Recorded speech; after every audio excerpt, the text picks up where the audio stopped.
Kevin. What's up, man? Good to have you here, buddy. Yeah. Our first lesson. That's right. I'm really excited about this. So we talked the other day though about Bowhunting 101, and so it just to like remind everybody, what did we decide? Well, I feel like knowing that I've got a bow in hand, that I can step onto the mountain, and I've drained shots from 1 yard to 101 yards, like everything between every yard, and I've done it in a row. Right. Like, what kind of confidence does that give a guy? Like, it really does. Yeah. Like, for me, and the pressure will build. Like, I mean, as that shot gets, every step you take. So we're gonna start at 1 yard and just drain it. I mean, it's just in the kill zone. Yeah. So it doesn't, like, at 1 yard, it's not gonna be hard. Will be tricky. Well, we'll have to know how to do it. 1 through 12, they can be really tricky. So we'll learn that, and I know you know that, those formulas, and so I'll learn that. But then we get out 20, 30, easy, right? 40, easy. 50, yeah, it's a kill zone. 60, 70, okay, I mean, I could make a mistake. Yeah. 80, 90, 95, 96, 97, all the way up to 101 yards. And if you miss at 98, you have to start over back at 1 yard. So we might not ever get there. We might not. That's why it's a quest. Yeah. We might it's a total quest. Because that's a lot of shooting. And I think it would be tough. I'm game, man. I had somebody just yesterday DM me on Instagram saying, I've tried it 101 yards. He's a good shooter. He said, I can only make 5 in a row. The highest I've got is 5, and I've had to start over. But that's all at 101. Yeah. So, but we're starting at 1 and going through. But, so people are asking me, why are you so into indoor? And I'm not. Like, I'm not an indoor archer. But what I've been doing is I've been shooting a ton inside here through the winter and getting a lot of feedback about my form when you're shooting for X's. Yeah, you're in here learning your swing. That's it. Yeah. And when I've played the indoor game for decades. Right. And I've watched bow hunters come in and just dedicate to exactly what you're doing, learning how to put up a good score. Mm-hmm. And when they step outside, they're way better than what they were the year before or what they would have been. Good. Because it just That's what I'm hoping. This teaches you form. That's what I'm hoping. I've never paid so much attention to my form, every little thing.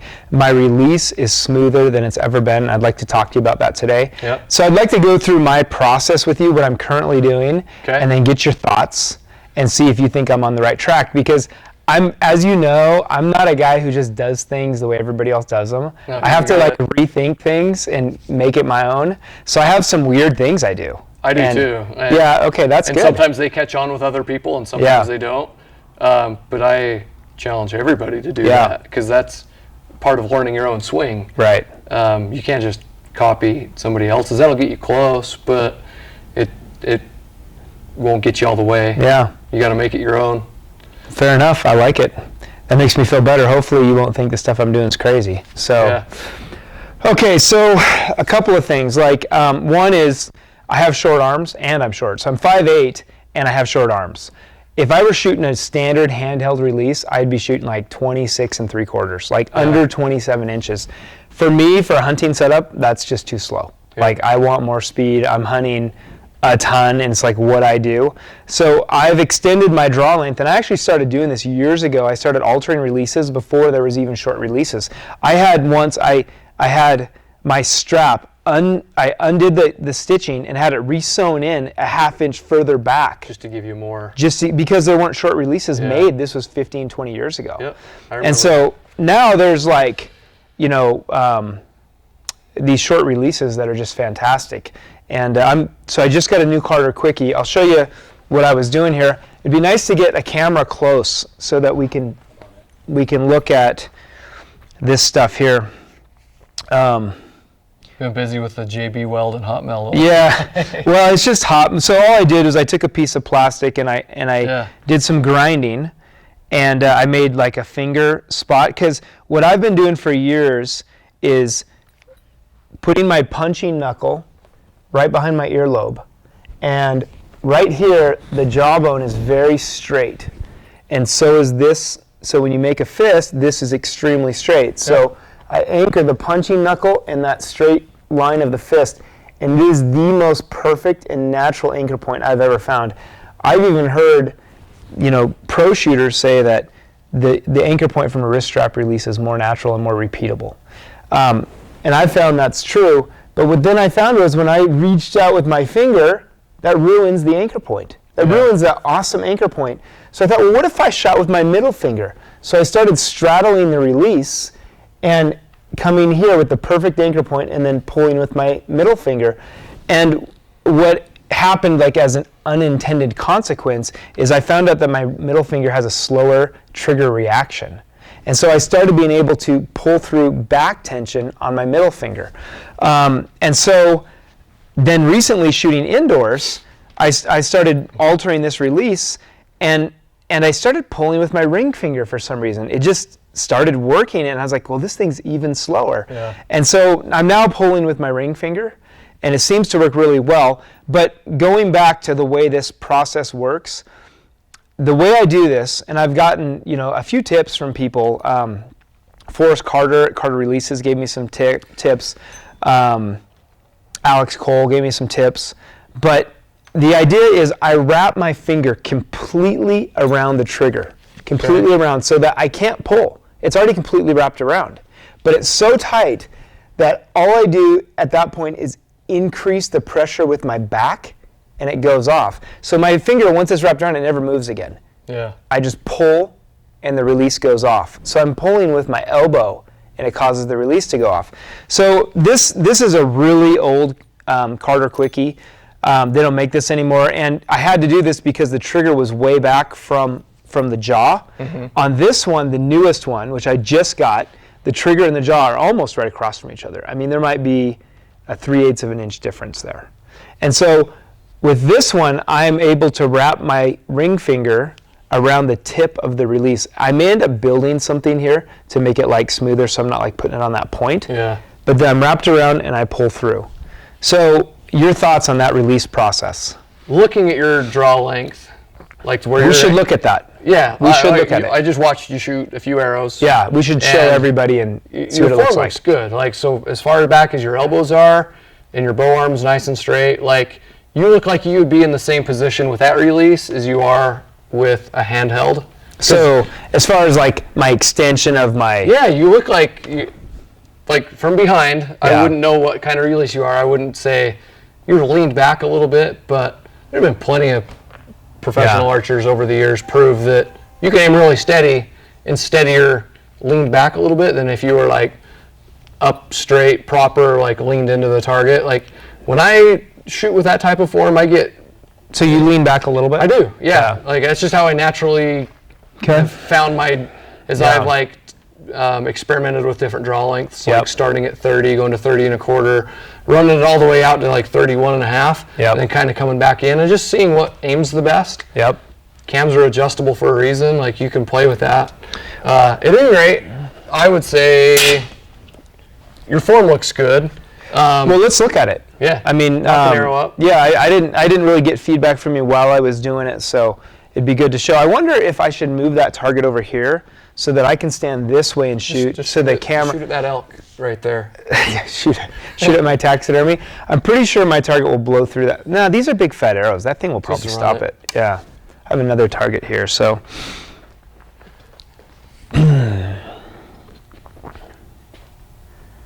Dude, I don't even know the proper stance, honestly. Yeah. Like I just do, I guess, about shoulder width and That's my what front foot slightly open. Width. You don't really think about it? Well, I've put a lot of thought into it. Okay. And I find my natural point of aim.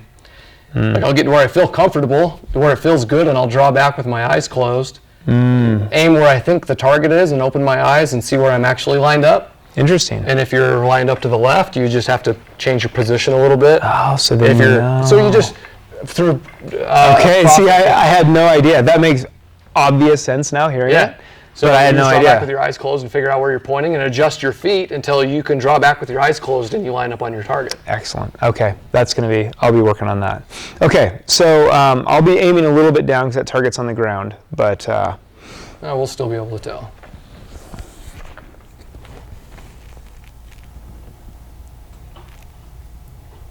Yeah, your overall form looks solid. Like your elbow is straight in line with the arrow.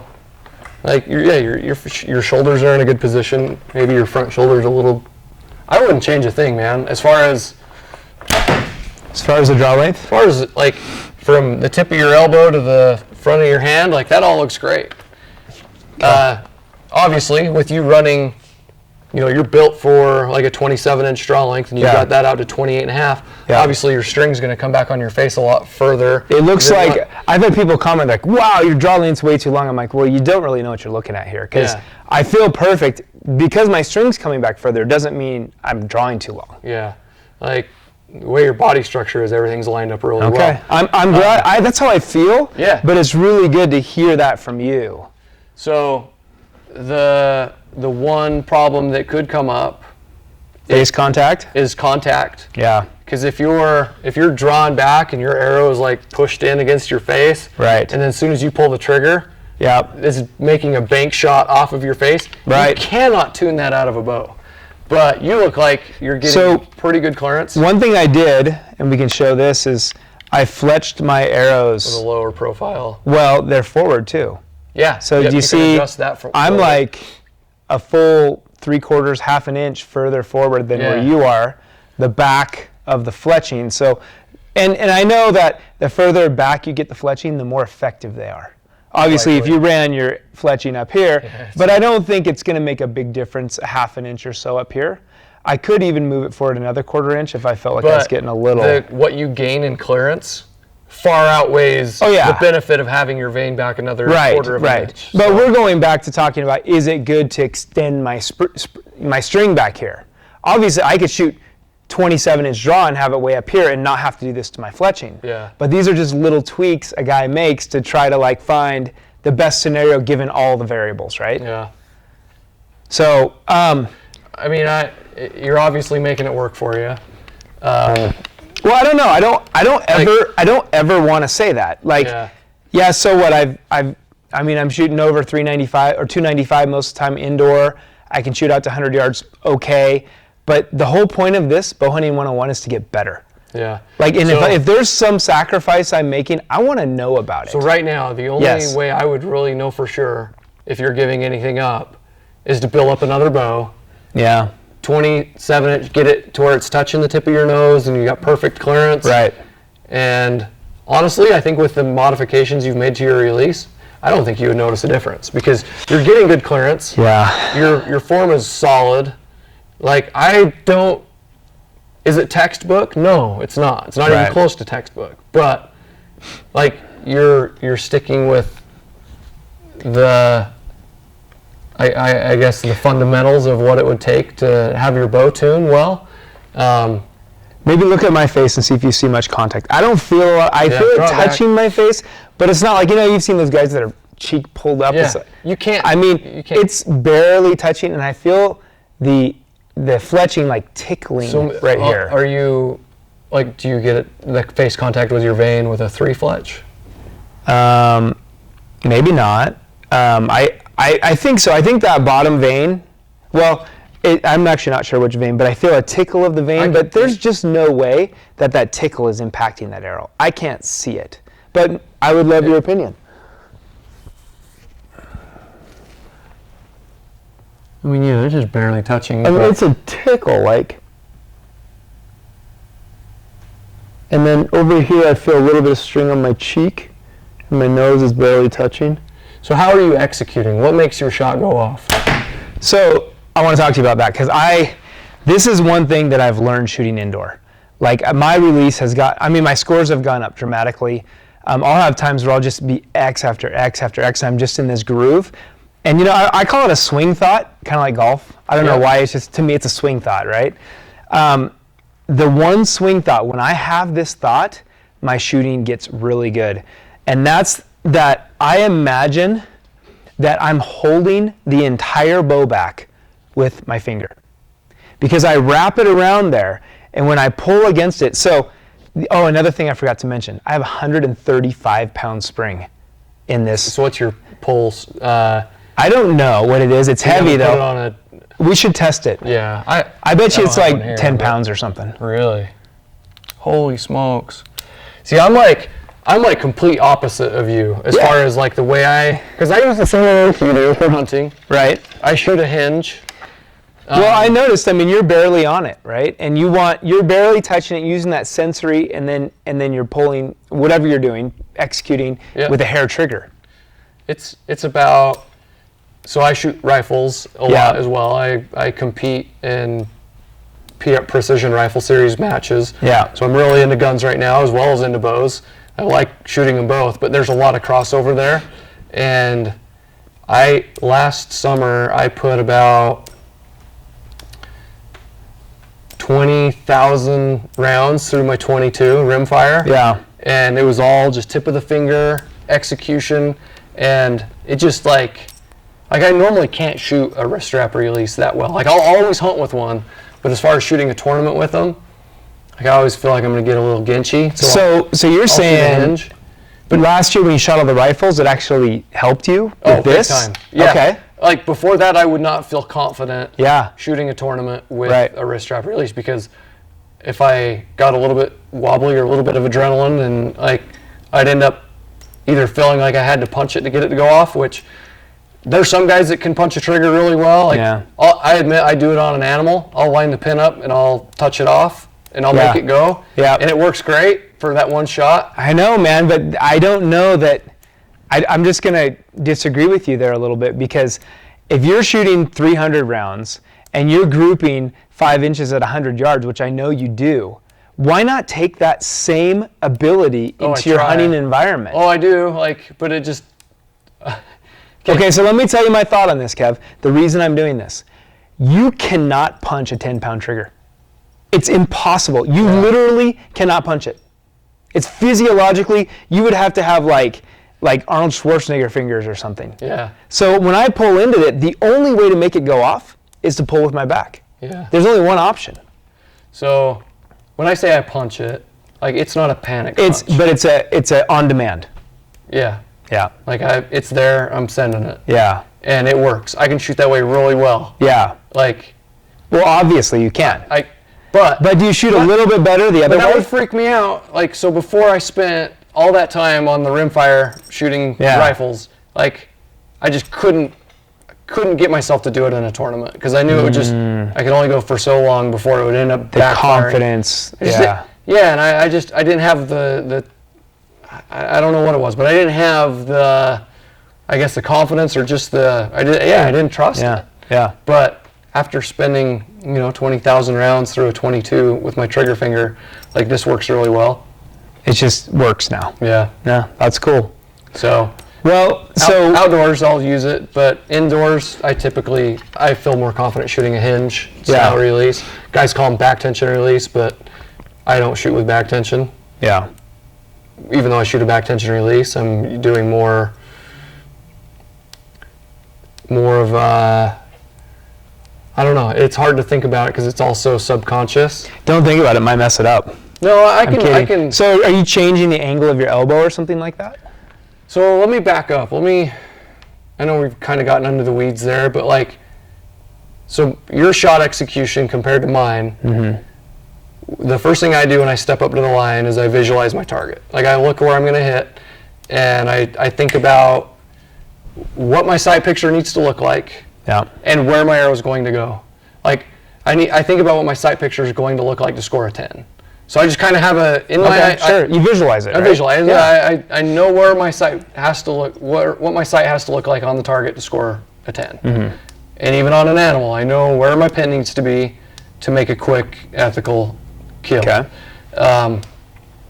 So that's step number one, is to visualize. And that's a lot of words I just said to explain that one thing that takes just a couple of seconds. I think it's just a thought. It's a thought is all of it is. Yeah. I don't sit and... It's a visualization. Can we call it that? Yeah, it's exactly what I know what you're talking about. If I picture myself shooting a 10 and see what that looks like in my mind before I draw my bow, it works. So it really does. A good example of that is you have to drive to the airport tomorrow for something. You visualize the airport where you're going.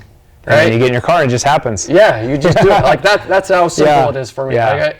But it is a conscious thought. Mm-hmm. So while I'm nervous on the line, there's a lot of thoughts that can come in. Your own brain will just create them just to because you're nervous, you got adrenaline going, and you're going to just try to micromanage everything that's going on because you want it to go right. You don't want it to go wrong, but then you just get into the cycle of thinking too much. So to keep my mind on track, I have a series of steps that I follow to keep my conscious mind occupied while the rest of my body can go subconscious.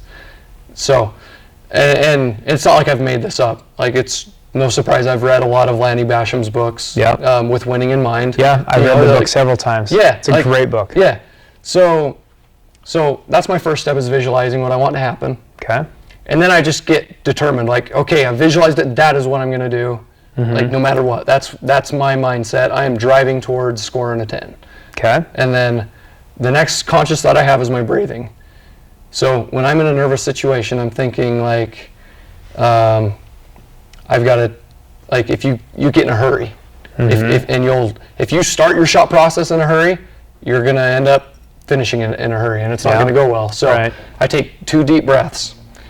And obviously when I'm hunting, sometimes that's not a luxury you can do. But when you're standing on the line and you're shooting a target. But a lot of times it is. But yeah, a lot of times you're sitting above a bedded animal or whatever, and you have all the time in the world to either screw everything up because you get in your own head, or make it go right. So I'll think about making 2 conscious, solid breaths. I'm focused on my breathing, not like a huge, like it's just a relaxed. It's going to feed your muscles with oxygen, your eyes, like, it's just good for you. You know, take 2 good breaths right before I do it, and I consciously think about them. And while I'm consciously thinking about that, I've already loaded an arrow, I'm looking at the target, I'm setting my stance. That's all kind of going on subconscious, like I'm not really thinking about it, or I'm just standing there. And then my next thought is my anchor point. Like, that is the next thing I'm looking for. I have a very particular anchor point. It's not like hard to get into, but that's what I think about, is getting to that position where all of my tension is correct. Yeah. I'm laying the foundation for the shot to break clean. So as I'm drawing back, I get into my anchor point, and once everything feels right where I want it, same with you, you've got your own anchor point. I'm sure everybody at home. Yep. But that's what I'm consciously thinking about. That's what I'm driving towards, is getting that anchor just right.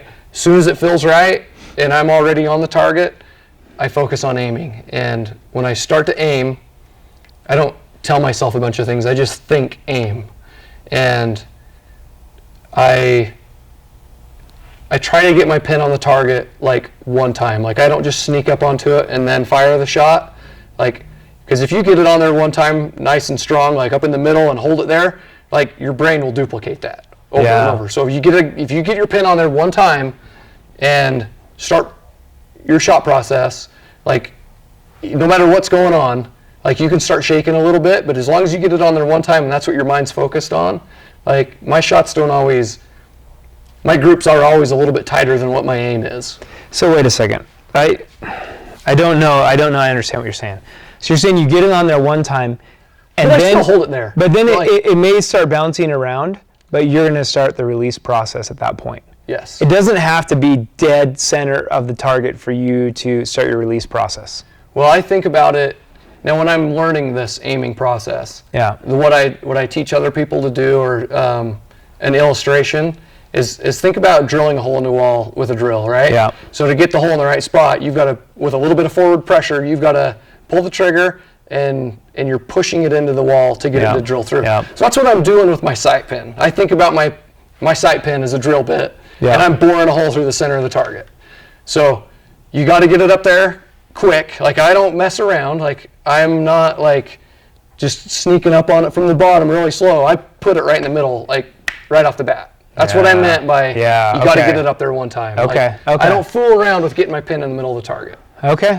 And then and I'm not thinking about the drill bit thing when I'm competing. Like, that's just too much for my brain to, like, okay, now think about the drill bit. Like, no, that's something I did in training, like what you're doing right here in your shop, to learn the process. Right. So I've gone from visualizing to taking 2 deep breaths to my anchor point to aiming. Yeah. And my trigger, the way you build up your tension, I'm putting a little bit of pressure on my trigger, and as my bow arm increases a little bit of strength to steady the pin going forward, that's what breaks my shot. So you're actually pushing forward with your bow hand, and it breaks your shot. I hate to say it like that. No, it makes sense to me. But I'm not like pushing really hard, but it's just like maintaining strength and keeping. Because I have tried that, and that doesn't work. Yeah. Yeah, I mean, I have this whole drill bit analogy. You actually mentioned it to me last summer. Yeah. And so I tried it a couple times, and if I really tried to push into the target, it screwed my shot up. Yeah, exactly. So I realized, okay, that's too much. It's an image, some finesse. Yeah. and it's just a slight pressure toward the target. Yep. So while I'm increasing strength in my bow arm or steadying my bow arm to put that pin in the middle of the target, regardless of what the target is, that's what fires my shot. Yeah. And the positive thing I'm thinking about, and I make sure everything I'm thinking about is a positive outcome. Yeah. And as soon as the shot breaks and it lands in the middle, I do a quick evaluation of how it all went down. Because that's how you get better on the next one. That one. Well, and that's what I like about indoor is the feedback's so automatic. Yeah. Honestly, when I'm shooting at 100 yards, there is feedback, but I get out my binoculars and I look, and then, even to go get my arrows and the number of reps I can get in a day, it's just so much long. To shoot 30 arrows, it takes me 25 minutes at 20 yards. At 100, it would take me a long time. Yep. But that's okay. I think I got it. So I like that because a process that you've ingrained is repeatable and it becomes automatic. It becomes muscle memory. Yep. Becomes, as Lenny Basham would say, in your subconscious. And that's where all the best things happen, are in your subconscious. Everything else is taken care of subconsciously. Yes. I'm just keeping my simple brain occupied on simple things while... We should talk about this sometime. I've studied so much Basham, but basically where you perform the best are the 3 concentric circles between your subconscious, your conscious, and your self-image. Exactly. Right. And so the conscious is what drives us to come out to the shop and practice and build these systems. Yep. But once you've done it enough, it becomes subconscious. And at that point, the only thing that can screw it up is your self-image. Believing, wait, I shouldn't be shooting 300 rounds. Shooting way too good of scores right now. Yeah, so then but somebody with a very high self-image, that could help them, but it could get too high as well, but that's a different subject. But it's funny, when you mention that, I talk to a lot of guys that they say, I always shoot a 295. Or I always end up just dropping 1. Yeah, well, there you are. There's your subconscious. Dude, think about that. Think about how strong your mental game is, that even though it's your brain is very it's making you shoot a particular score every time. Your brain's so powerful it's undermining you by 1 point every time. Exactly. So flip that on you its can't head. even accidentally shoot a 300. That's how strong your brain is. Yeah. So flip it on its head. Use that same amount of brain power that you're using to make yourself shoot a 290 or a 285 or whatever your score is. I know guys that screw themselves out of 20 points. I'm like, dude, you just used your brain to make a 20-point swing on your scorecard. Think about that. I like that, dude. Your brain did that. No, that's a brain trick. That's a brain hack right there, Kev. I like that. Well, so with my release, the one swing thought that I do have a bit of a process. I can see I need a better process because I may not do exactly the same, 3 or 4 things every time. I can see the value in that. So with my release, you asked, how does it go off? And that's what I do is I have this image in my mind that my trigger finger, whichever one it is, in this case my ring finger, it was my middle finger for almost 20 years, but my ring finger, I envision, and because I can really, with a 10-pound trigger, I can actually pull back with my finger. So I'm pulling I'm guessing, let's say it's a 10-pound trigger, I'm pulling 7 or 8 pounds before the bow even goes off, and I'm holding it there. And in my mind, it's probably not that much. But whatever, we need to measure it. But in my mind, I'm actually holding the bow back. I don't even feel the wrist strap. It's subconsciously connected. I don't feel the wrist strap. All I feel is my ring finger holding the bow back. And then I simply, when I like the sight picture, I increase the pressure on the finger that's holding the bow back, and it just goes off. Yeah. And the only way to increase that pressure is with my elbow. So the shot comes from my elbow, which is connected to my back. Yep. And it goes off, and I've had super good luck with it. So obviously we're going to do more lessons and have a lot more to talk about. So my takeaways from today. First of all, I need to figure out my stance, that natural aiming. Natural point of aim. That really makes a lot of sense. So I'm going to I'm going to face the target like I probably think. Do the same thing with finding out your peeps. Oh, you do? Right? Absolutely. So that's familiar, yeah. So I'm going to find the stance that I think is going to aim me at the target. Then I'm going to close my eyes and think I'm aiming at the target. I'm going to open my eyes and see where it is. And if it's right and left is what we're looking at in this case. You know where I would do it, though? And in the back end of your shop at 100 yards. 100 yards with your, there you go. On your ram target. Yeah, there you go. So that's one thing I'm going to work on. The next thing I'm going to work on is a better process. I'm going to define my process. Yeah. I'm going to actually come up with 3 or 4 steps that I'm going to follow every single time. So, circling back on that. Yeah. I know that when you're in here, you can kind of get into a autopilot mode. Yeah. And you're just shooting. Yeah. And it feels really good. And I used to do that all the time. Like I would try to. That's what when I'd get to a tournament, I was always trying to get into that autopilot mode. But man, when you get down to like the last couple targets, when reality slaps you upside the face, like, dude, you're in the lead. Yeah. And then it's like and then all of a sudden you're like, oh crap, I gotta hurry and start trying hard. Yeah. And that's when like you'd slip a few points, or sometimes I could keep it together, sometimes I couldn't. I lost plenty of matches at the end of the tournament because I was running on autopilot the whole time. Yeah. So that like process, if you run that process, whether you're practicing or whether you're shooting at an animal, it's the same, and you're blocking out everything else that that you would put into your own head.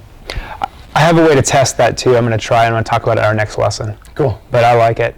Well, Kevin, I really appreciate you coming up. Yeah, man. And maybe in a couple weeks, let's get together again. I think it's very beneficial for me as somebody who's trying to become a better archer. So I can only imagine how beneficial. It's great for everybody. Thanks for sharing your knowledge. And you're the man. Thanks, buddy. I'm going to make one more shot. Okay. Tell me what you think about my release. If you see it pulling from my elbow now that I've told you how it happens. Okay. Oh, by the way, I'm so sore, dude. I've been going to jiu-jitsu the last week, and I'm like going, like yesterday I went twice, and then this morning I went, and I have never been, I'm sure I have been this sore, but my neck, my back, my shoulders, like these, I'm an ex-wrestler, and so they like see all this like kind of like, wrestling talent and like aggression, and I'm pretty strong, fast, for my age, so they put me with all these black belts. Like, fight him. I'm like, all right, let's do this. But these guys are like choking me out. And I mean, this one black belt, he actually is a 2-time world champ. Like just recently, he's ranked top 3 in the world right now. But he choked me out like at least 5 times in just a couple minutes. Like these guys are amazing. But so you're not at the top of your game right now? I'm just sore. It hurts every time I draw my bow. But eventually, I think it'll help me. Yeah. Yeah. All right. Don't do it the night before the hunt. No. We got to be smart here. Yeah. See if you can do it while I'm staring right at you. So my finger's holding my bow rack now. It looks good, man. You're breaking clean shots. It looks. Yeah. Run it. Perfect it. Yeah. I've got a long ways to go, but it's good to start with. At least you think it'll work. All right. Well, you critique my form then. All right. Let's do it. You want the hinge? You want to do one with the hinge? See. Let's do one of each. So that'd be great. I feel like I shoot them about the same. Yeah. Same process, whether I'm shooting and the one thing that you've exposed on me is my method of shooting animals. So now I'm wondering, like, I've got this internal debate. I'm like, man, would I be better off if I like really? Okay, I've tried that. I remember one time I was shooting. It was a spike elk. Yeah. It was a Utah spike elk tag, and I remember just put the best shot you've ever done on an animal in your life. And my first shot wasn't good at all, but luckily I was able to put a second shot on him. I mean, look, you can't get in your own head with that either. I know. But it's, this was Kevin, a long time ago. But that the process, like you don't say to yourself, I'm going to put the best shot I've ever made on this. You're just say, I'm going to follow the process. That's right. Because that's all you can do. Yeah, and that's what I did this year in Vegas. Right. And you took second place or tied for second Yeah. in the Bowhunter division, So which yeah, is I left some amazing. points on the table and dealing with a little bit of a shoulder injury. And But you're in the money, man, in Yeah. Vegas. How So, cool is that? it was cool. I mean, I don't want to fool anybody. There's a class above that that's like, that I have competed in and Yeah. done really well in, but like this point in my life, like it felt it was fun to like drop a class and shoot bow hunter and I shot my hunting bow. One of these times we're going to talk about your history because I know you have actually won like a gold medal, for example, and at the World Archery Games. So we'll get into that some other day. But there's a reason that I've begged you for lessons, man, because you know what you're doing. Let's see this.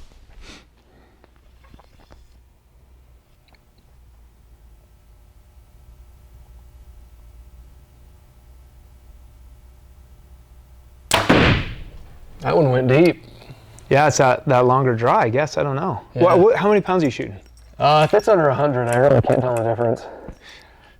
My bow's only at 60 pounds. This one's at like 59. Oh, well, how did that go through then? I don't know. It drained it right in the axe, man.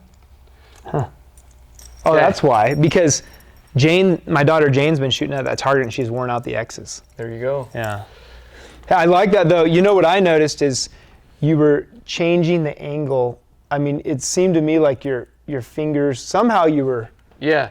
So I don't know if it was you dropping your elbow or something. It seemed that was like, me finding that particular anchor point that I was talking about. Okay. Getting it right to the edge too. Okay. So getting it right to the edge, and then as soon as I feel that feeling, feel that anchor point, it's almost like my knuckles are pushing it. It's like my head is holding some of the bow weight back. Getting right to the edge, dude. There's something about that. Because with holding the bow back with my finger, that's what I'm doing. I'm getting to the edge. Yep. So it's learning. I mean, you got to know your release a bit to be able to do that, obviously. But on mine, I have like 30.5-inch draw length, so I've never. But not right now, right? Yeah. Even with all this? Yeah, from here to here plus 1 3/4 is 30.5. Oh my gosh! But look at your release. Oh, I know. And your string loop. Holy crap! If you shot the way I did, there's another 2.5 inches. Yeah, but I don't. I know. I'm just saying it's funny. Yeah. It's funny how. If I shot the way you did, I could add another 2 inches to my draw length. But I'm not that would be a good thing to do. In your case, everybody's different. Yep.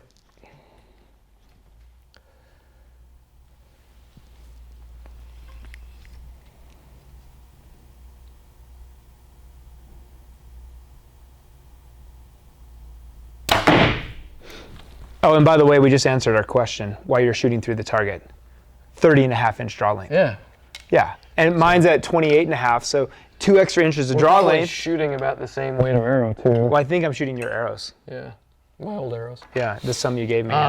Yeah, so I think I shoot this exact same way I shoot a hinge release. It looks really smooth. I put my thumb behind there to kind of preload it, put my finger on the trigger, build up some tension, get it right to the edge. And then once I start focusing on aiming, I'm just steadying that pin with some forward tension. Yeah. And then that's just enough to cut it loose. Yeah, excellent. And I've gotten to that point by, adjusting the trigger tension. If you get something that go off way too early, like, oh crap, that scared me, so I'll increase spring tension or trigger tension and just get it to where you're striking the balance. Right. So. Well, thanks, man. That looks awesome. Yeah. Thanks, buddy.